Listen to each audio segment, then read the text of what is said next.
여러분, 제가 최근에 지하철 타고 이제 내릴 즈음에 정말 제 마음을 그대로 표현한 한 문장을 봤습니다. 제가 정확하게 워딩을 못 옮기지만 이런 내용입니다. 배야, 너는 왜 안 불렀는데 자꾸 나오느냐? 이 말이 정말, 배야, 너는 안 불렀는데 왜 자꾸 나오는 거냐? 라고 이렇게 하는 말이 정말, 제 마음을 그대로 표현한 그런 말이었습니다. 지금쯤이면 이제 배부른 소리죠. 점심을 맛있게 먹었으니까 이제 배부른 소리를 하게 되는데, 여러분, 우리가 흔히 이제 일상 가운데서 배부른 소리 하면 어떤 의미입니까? 정말 배가 불러서 하는 소리가 아닙니다. 우리가 다른 사람에게 정말 배부른 소리 할 때 정말 그 사람이 배가 불러서 하는 소리를 듣는 것이 아니라 어떤 의미입니까? 다른 사람이 보기에는 불허할 만한 모든 조건을 갖추고서 불평한다는 의미입니다. 예를 들면 지금 내 아들은 대학 졸업하고 군대 갔다 와서 집에서 성경 보고 말씀 보고 있는데, 백수로 있는데, 그런데 취직한 아들 둔 사람이 자기 아들 월급 작다고 불평합니다. 그러면 백수 아들을 가진 부모에게는 이 소리가 바로 배부른 소리로 들리는 것입니다. 또 25평 아파트 대출 갚지 못해서 그때나 박봉의 월급으로 오른 이자를 감당하려고 하니까 버거운데 34평 사는 자가로 사는 분이, 대출 없이 사는 분이 집이 좁다고 불평하면 결국 그 소리도 배부른 소리가 되는 겁니다. 반대로 헝그리 정신이 있습니다. 아주 오래전에 그 송강호가 이제 영화 배우로서 이름을 날릴 수 있는 작품 이 넘버 3라는 영화인데, 그때 이제 송강호가 이렇게 말하지 않습니까? 한국 복싱이 왜 지금 잘 나가다가 빌빌거리냐냐? 다 헝그리 정신이 없어 그렇다. 라고 하는 대사가 있습니다. 헝그리 정신. 우리가 한때, 지금은 우리가 경제적으로 부유함을 누리지만 또 얼마 전까지로 시간을 돌리면 의식주조차 제대로 해결하지 못했던 그런 힘든 과거가 있었습니다. 그때 우리가 이 어려운 시기를 우리나라의 특유의 원초적인 강인한 근성을 가지고 또 잘 살아보세라는 그런 열망을 가지고 우리가 보였던 그 정신이 바로 헝그리 정신입니다. 우리 국민이 한번 잘 살아보고자 그렇게 길을 섰던 그 정신, 그 강인함, 간절함, 행동력, 그리고 악바리 같은 근성, 이런 노력을 또 우리가 표현할 때 바로 헝그리 정신이라고 이야기하는 것입니다. 근데 요즘은 이 두 가지를 같이 씁니다. 배부른 소리와 헝그리 정신. 어떨 때 씁니까? 최근에 이제 젊은 세대들을 비판할 때 기성세대가 헝그리 정신이 없다고 그렇게 이제 이야기합니다. 자기들 나름대로의 어려움을 이제 호소할 때 배부른 소리라고 하면서 헝그리 정신이 없다고 그렇게 이야기합니다. 꾸짖습니다. 그래서 배부른 소리하지 말고 헝그리 정신을 회복하라, 그렇게 말하는 것입니다. 오늘 본문을 보면 우리가 잠언서 지혜의 말씀이 가득한 말씀입니다. 여기서 말하는 지혜는 제가 방금 말한 헝그리 정신에 반대되는 개념입니다. 그렇다고 우리 일상적으로 사용하는 또 배부른 소리와도 다릅니다. 이 배부른 소리, 그러니까 배불러 보이는 상황에서 배고픔을 호소하는 상대적 개념, 실제로 배가 부른지 안 부른지 모르지만 그런 소리를 말하는 것이 아니라 이 잠언에서 말하는 이 지혜는 배부름의 절대적 개념으로 하는 소리를 말합니다. 그러니까 실제로 배부른 정신이기에 헝그리 정신과 정반대되는 그런 개념으로 잠언에서 지혜를 이야기하는 것입니다. 제가 헝그리 정신이 사라졌다고 말하지만 따지고 보면 아담 이후에 인류가 헝그리 정신을 잃은 적이 없습니다. 태어나면서 죽을 때까지 헝그리 정신으로 살지 않는 사람이 없습니다. 잘 생각해 보십시오. 잘 사는 나라나 못 사는 나라 다 똑같습니다. 왜 그렇습니까? 우리가 에덴 밖으로 쫓겨나게 된 그 배경에 보면은 우리의 제약된 모습이 있고, 그리고 그 제약된 모습이 우리에게 헝그리 정신으로 주어진 것입니다. 근데 한편 진정한 지혜란 이러한 굶주림의 상황을 벗어나서 하나님으로 배부른 상태에서 나오는 소리입니다. 그러니까 잠언에서 말하는 제가 배부름이 절대적 개념이라는 것은 바로 이렇게 하나님으로부터 주어진 배부름에서 나오는 소리. 그게 지혜라고 이렇게 이야기하는 것입니다. 여러분, 잠언 앞에 성경이 뭡니까? 시편입니다. 시편, 잠언. 네, 시편 150편 중에 다윗의 시가 가장 많기 때문에 우리는 다윗을 떠올리지만 또 오늘도 서두에 솔로몬의 잠언이라 말하지만 이 잠언에도 솔로몬 외에 또 다른 저자가 있습니다. 근데 이제 시편은 다윗이 대표적으로 잠언은 솔로몬이 대표로 해서 그냥 솔로몬의 잠이라고 부르는데 이 시편과 잠언은 성격적 차이가 있습니다. 시편은 삶의 치열한 현장에서 마음이 하나님을 확보하고자 하는 노래. 삶의 치열한 상황 속에서 이 마음으로 하나님을 확보하고자 하는 그 감정을 노래로, 시로 표현한 것입니다. 우리 삶에는 우여곡절이 있고 절체절명의 위기가 찾아올 수 있습니다. 또한 그런 고통과 환난이 지속될 수도 있습니다. 그럴 때 우리는 어떻습니까? 육체로 만나는 삶의 처지에 마음을 빼앗길 수밖에 없습니다. 우리에게 주어진 고난의 상황, 지속되는 이 상황에 우리 마음이 빼앗긴다는 것입니다. 그렇게 마음을 빼앗기는 상황에서 여호와 하나님을 확보하려고 하는 것이 바로 시편의 몸부림입니다. 다윗의 몸부림입니다. 그래서 시편 46편 1절에서 이렇게 말합니다. 하나님은 우리의 피난처시요 힘이시니 환난 중에 만날 큰 도움이시라. 시편에 보면 이 피난처라는 말이 한 16회 정도 나오는데 이런 피난처의 말을 쓴 것은 바로 뭡니까? 이 고난으로 말미암아, 고통으로 말미암아 휩쓸려가는 자신의 상황을 지키고자 하는 그런 몸부림에서 나오는 표현입니다. 그래서 55편 8절에 보면 이렇게 말합니다. 내가 나의 피난처로 속히 가서 폭풍과 강풍을 피하리라 하였도다.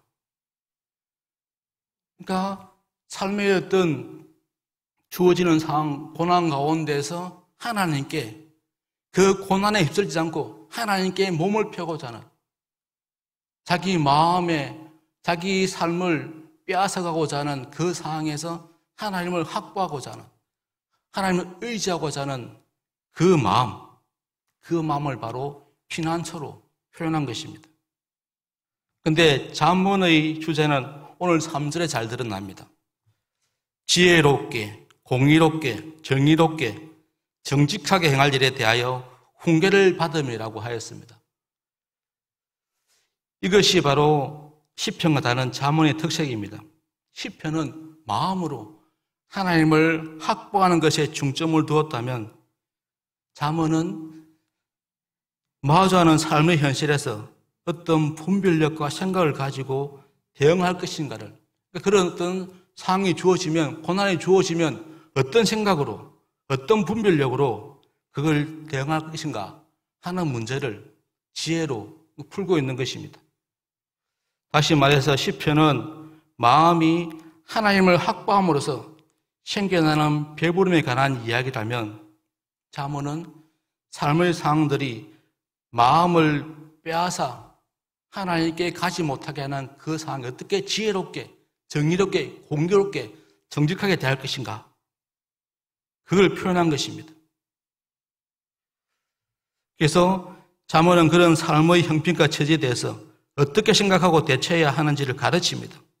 그래서 이를 통해서 하나님 보시기에 그릇됨없는 행동을 하게 하라는 훈계이고 가르침인 것입니다.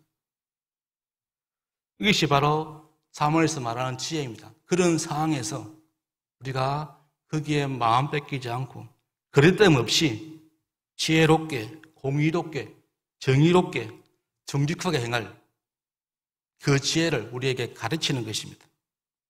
여러분 7절에 보면 여호와를 경외하는 것이 지식의 근본이거늘 미련한 자는 지혜와 훈계를 멸시하느니라 라고 말합니다.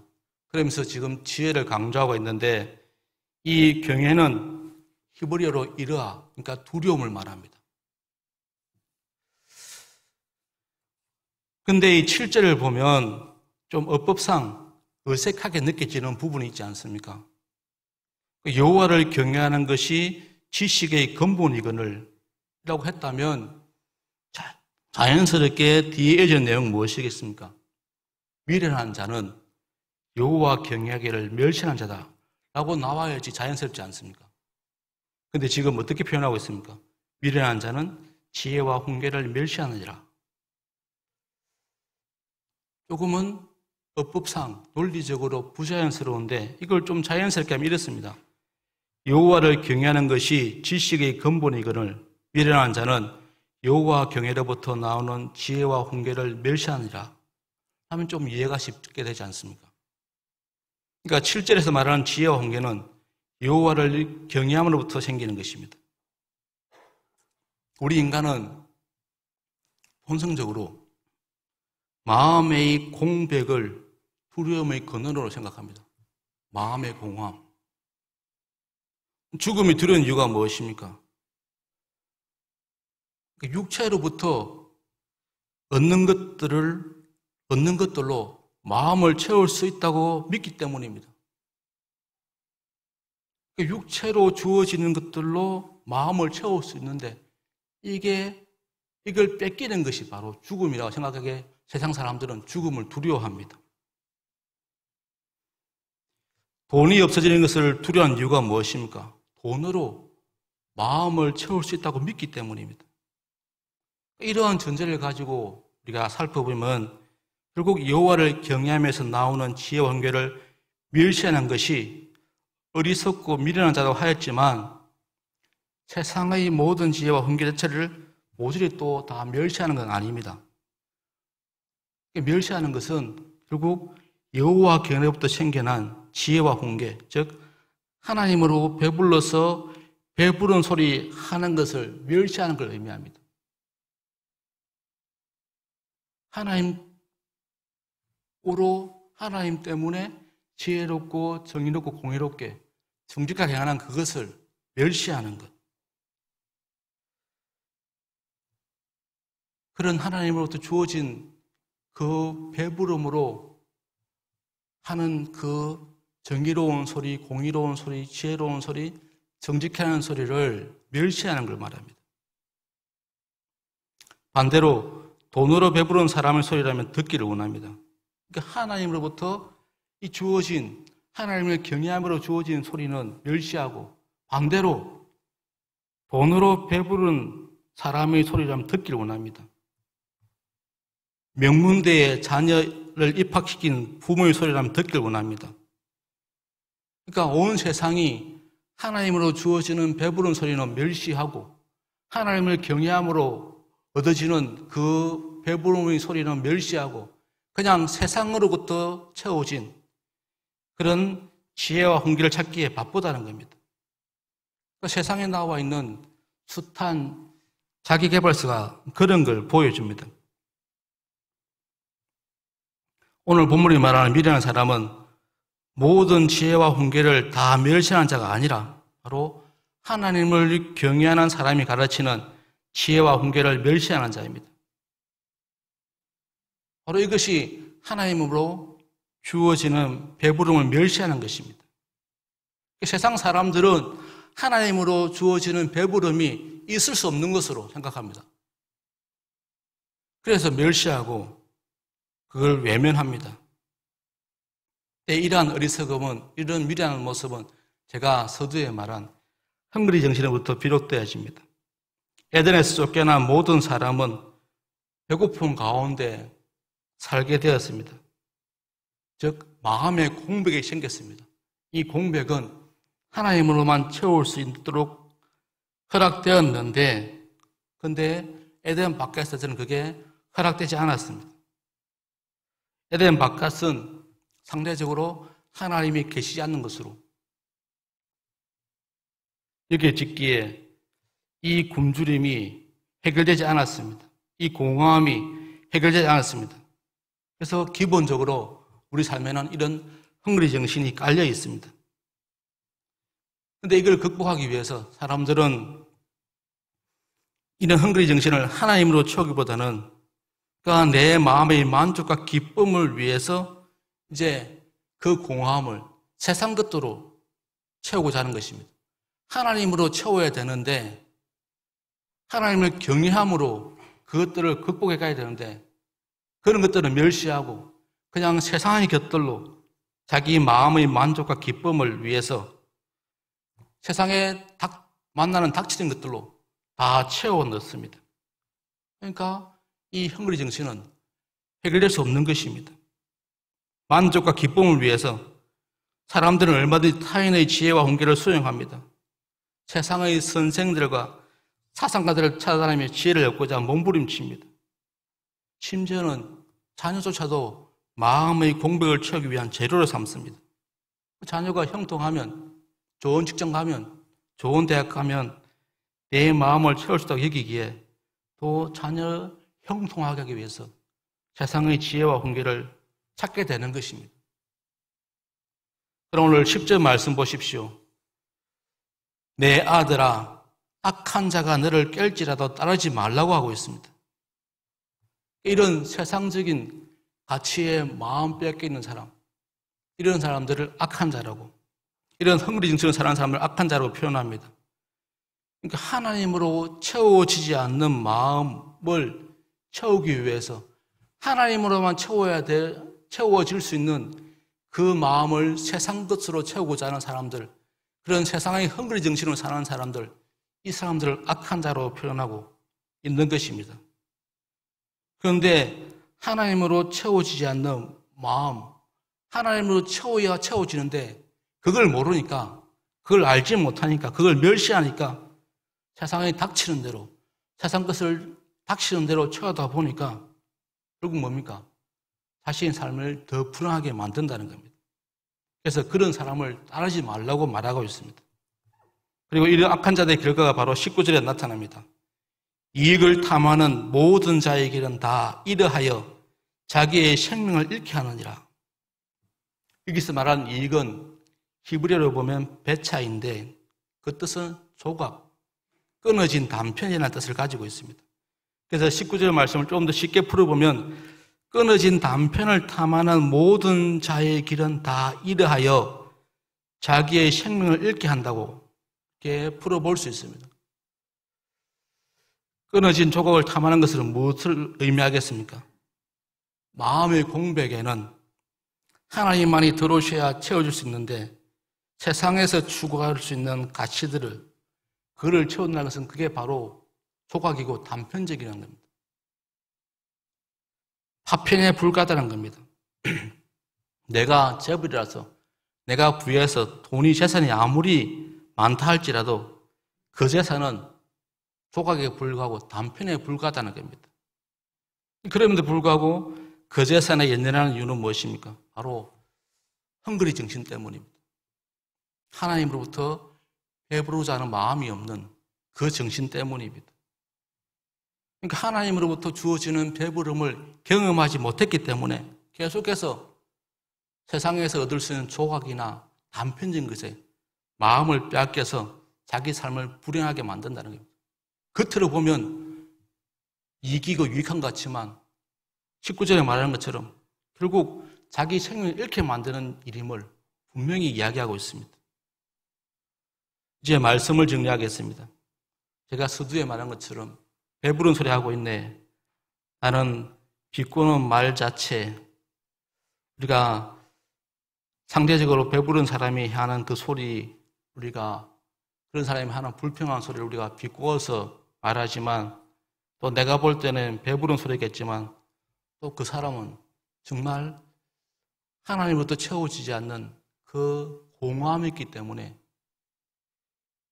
그 사람 속에도 이런 배고픔이 있기 때문에 그러한 것임을 오늘 잠언이 우리에게 말해주고 있습니다. 내가 못 갖춘 모든 세상적인 조건을 갖추고 있지만 그것은 조각에 불과하고 단편에 불과합니다. 그러니까 우리가 보기에는 불효할 만한 조건을 갖추고 있음에도 불구하고 실제로 배고파하는 그 소리가 바로 헝그리 정신에서 나오는 소리입니다. 이걸 어떻게 극복할 수 있겠습니까? 바로 하나님으로 채워진 배부름으로 우리가 세상 가운데서 정의롭게 공의롭게 정직하게 행하는 그 소리의 모습으로 우리가 나타나는 지혜자가 되라고 지금 잠언이 이야기하고 있는 것입니다.